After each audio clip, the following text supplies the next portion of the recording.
What's up guys? It is our final day here in Estonia and right now we are about 50 minutes outside of Tartu and we are checking out this thing called Traivelzing or something. Right now we're actually with Lauri and Anna. I spoke at a big event yesterday by the name of Startup here in Tartu, and Lauri is the one who coordinated the entire event, so he's been like running on overdrive for months now. So today's like his first day to actually like relax and unwind and celebrate what was an amazing event. He sold it out. It was 2,500 people to 2,800 people there, so a really big turnout. And yeah, we had the pleasure of speaking at the event. I was one of the keynote speakers. I also held a workshop. Laura held a workshop. I'm so sorry. Laura dropped her new iPhone and it cracked. No, I didn't. It was in my pocket. Well, you dropped it. Well, I didn't drop it. It was in my pocket, and my pocket wasn't open. Her pocket And when I went to dropped go grab my coat from the cart, it fell on the ground and cracked like the bottom. I'm sorry. This is a cell phone. Threw it on the ground. Check that out, guys. So there's little water droplets that are frozen right at the end here. Cool. It's like little mini icicles. Laura, welcome to the vlog, man. Hi. You reached out to me, I don't know, 8 or 9 months ago. Yeah. So he is the one who has set up this entire startup conference. You killed it. Thank you. And this is Anna. Hey. Anna, you're from Tallinn? Yes, I live in Yeah. So I've got some pretty awesome tour guides today. Just some nice Estonian nature. Without a doubt, coming out into nature is one of the neatest things there is to do. But you also have to be careful.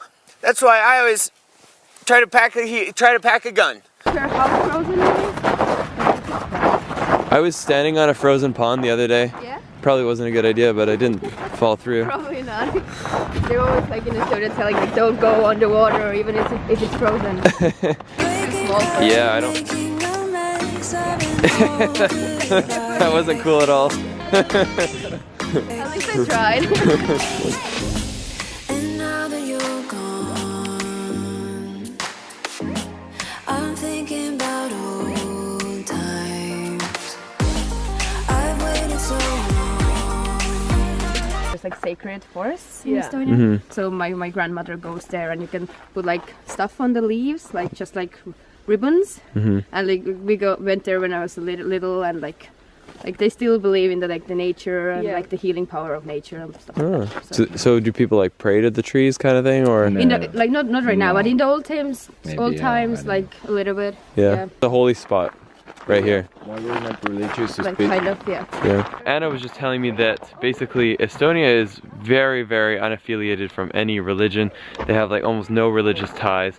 But the one thing they kind of have, and it was more so in the past, was they were very spiritually connected to the nature. And so while they didn't like pray to trees, like they basically found spiritual healing through being in the nature. And that would be kind of like the Estonian religion back in the day. Nature, welcome to nature. Look at this. This is an aspen. You can tell that it's an aspen tree because of the way it is. Wow. Estonia vibes 2016. So you look like you're about to drop a fat mixtape. Yeah. The Estonian way. Alright guys, flight school is in session. Laura's flying the drone. Just kind of go with it, learn as you go. Wow, it looks like a party in the sky. Down the path,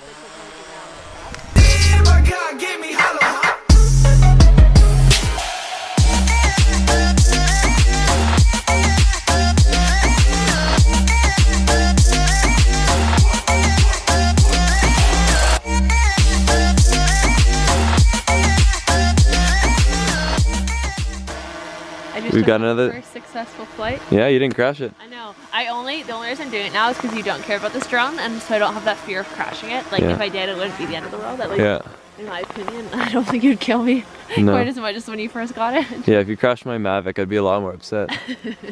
This is a learner's kit, and how are you finding it? It's pretty cool. It's cool. It's awesome. Is this your first time flying? Yeah. Guys, check out these paw prints. Either it's just someone's big dog, or it kind of looks like a mountain lion. So you don't have mountains here, so that wouldn't be. No, A ridge line. I think it's Just a dog. No, dog doesn't have so big paws. What would it be? I don't know, like lynx maybe? Ooh. This isn't much of a big boy. I don't want to kill the animal, but I do want to warn it and say, hey, I think you're pretty neat, but I respect your distance. How neat is that? That's pretty neat. Guys, this is our ride, the Lux Lounge. So I actually get like a weird excitement out of going on long bus rides, long plane rides. It gives me an awesome opportunity to get work done with like no distractions. And apparently this bus is Wi-Fi and like it's just super swaggy. So take care, man. Bye. Congratulations on an amazing conference. Bye, guys. There's so much leg room. Laura, how you doing up there? Yeah. That was such an easy way to get back. I thought it was gonna be a way more of a trek to get back. Like 5 hours, like Vietnam bus style. No, that was a really nice bus. The guy had the Russian taxi driver starter kit. He had one of those dash cams. You always see them on YouTube, the big fights, the brawls, the road rages that go on, and they're all filmed in Russia because of the dash cam. If you guys don't know what I'm talking about, just search Russian dash cam on YouTube and you'll be in for a good time. Bye, Estonia.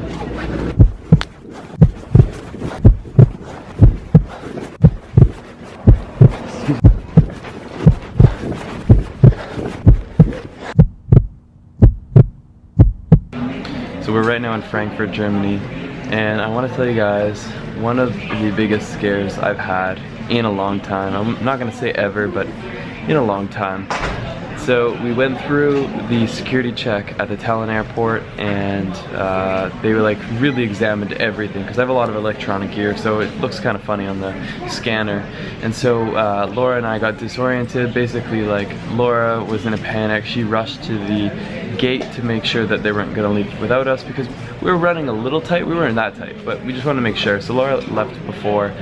She's like, oh, I'm gonna leave your bag here, but I was dealing with security, so I was like really scrambled, not thinking.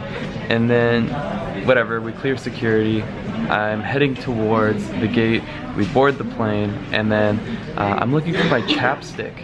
And by the way, I still lost my chapstick. I have no idea where it is, which sucks. I paid $9 for it at the Perth Air. Anyways, didn't know where my chapstick was, and then it made me think, oh, maybe it's in the other bag. And then I look at Laura, I'm like, where's the other bag? And neither of us had the bag. And the plane was already on like last boarding call. Like, basically we had walked like 10 minutes to get to the plane, and I'm like, where on earth is the bag? It wasn't near the boarding gate, it wasn't anywhere near there. And of course the next thing I thought of was it must be near the security check. And at this point I didn't remember that Laura had left the bag there. And so I'm freaking out. I basically like had the biggest moment of panic, not really remembering if it would be there or not, but I sprinted all the way there. And to give you some context, this bag, it's this bag right here. It has my 5D, it has all my L glass, it has a few other knickknacks and paddywhacks, and altogether, I mean, there's thousands of dollars worth of stuff in there. And so that was terrifying. But even scarier than that was the fact that my hard drive is in there. And if I couldn't get my hard drive back, first of all, my Bali series would be over. My How to Travel Bali wouldn't be able to come out.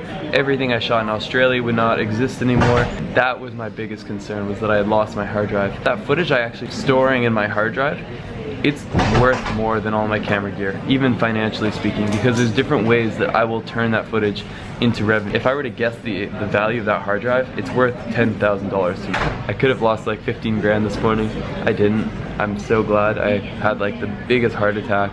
I sprinted as fast as I could. I got my bag, sprinted back to the plane.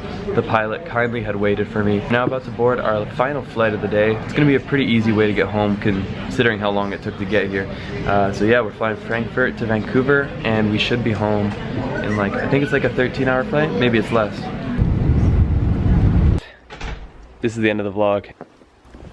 Let's get lost again tomorrow. Fan of the day.